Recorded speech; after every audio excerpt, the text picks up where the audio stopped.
നിങ്ങൾ ഇന്നലെ ഞങ്ങളില്ല സാർ.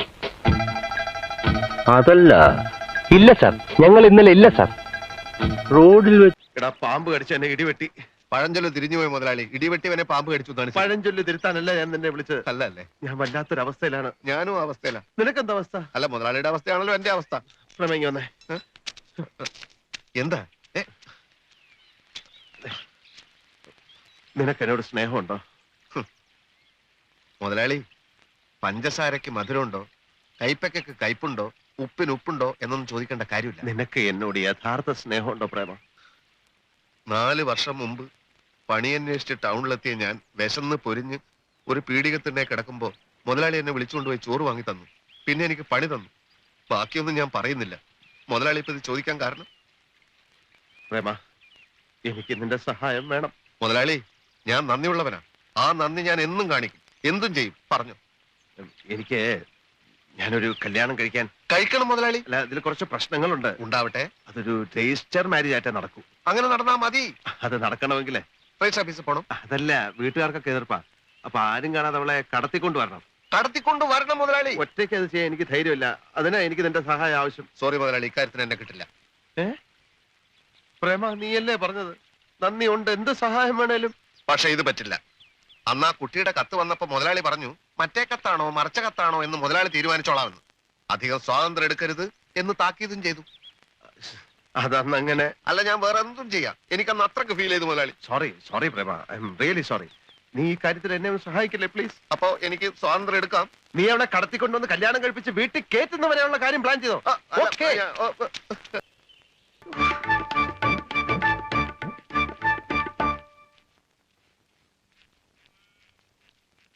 അയ്യോ, ശിവൻ ചേട്ടൻ. നമ്മൾ ചുമക്കുന്ന ഭാരത്തിന്റെ ചേട്ടനാണോ ഇത് മുതലാളി? അതേടാ. വരുന്നത് വരട്ടെ മുതലാളി. മുമ്പോട്ട് വെച്ച കാൽ മുമ്പോട്ട് തന്നെ. അയാള് കണ്ടുപിടിച്ച ഇതിനെ ഇവിടെ ഇട്ടിട്ട് ഓടാം. ചുമ്മാ ഇടി.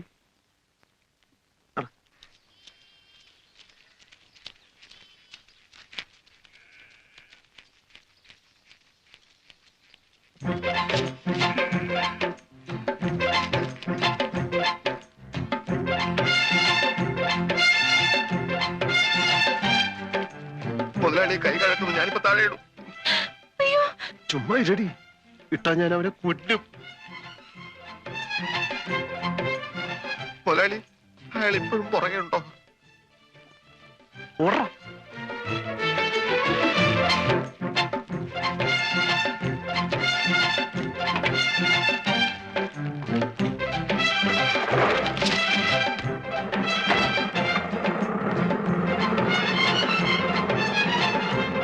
പ്രേമ, വരുന്നേ, ഒന്നും സംഭവിക്കില്ല. ഞാനില്ലേ കൂടെ.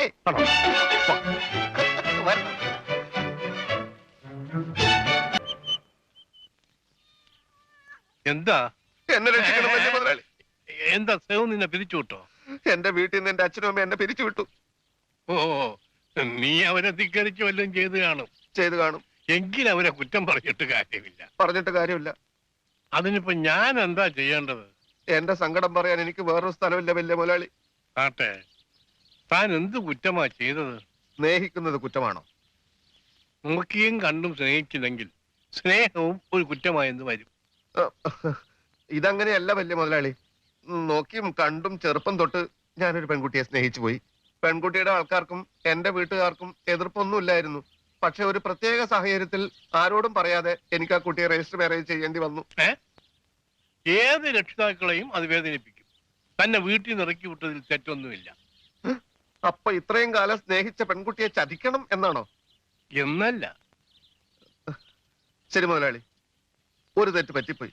പക്ഷെ എന്റെ അച്ഛന്റെ സ്ഥാനത്ത് വലിയ മുതലാളി ആയിരുന്നെങ്കിൽ ഇങ്ങനെ ഒരു തെറ്റിന് സ്വന്തം മകനോട് ക്ഷമിക്കില്ലേ?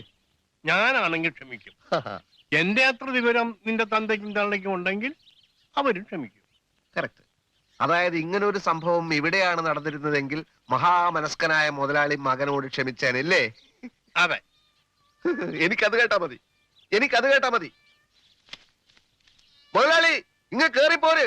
അച്ഛൻ ക്ഷമിച്ചു കഴിഞ്ഞു.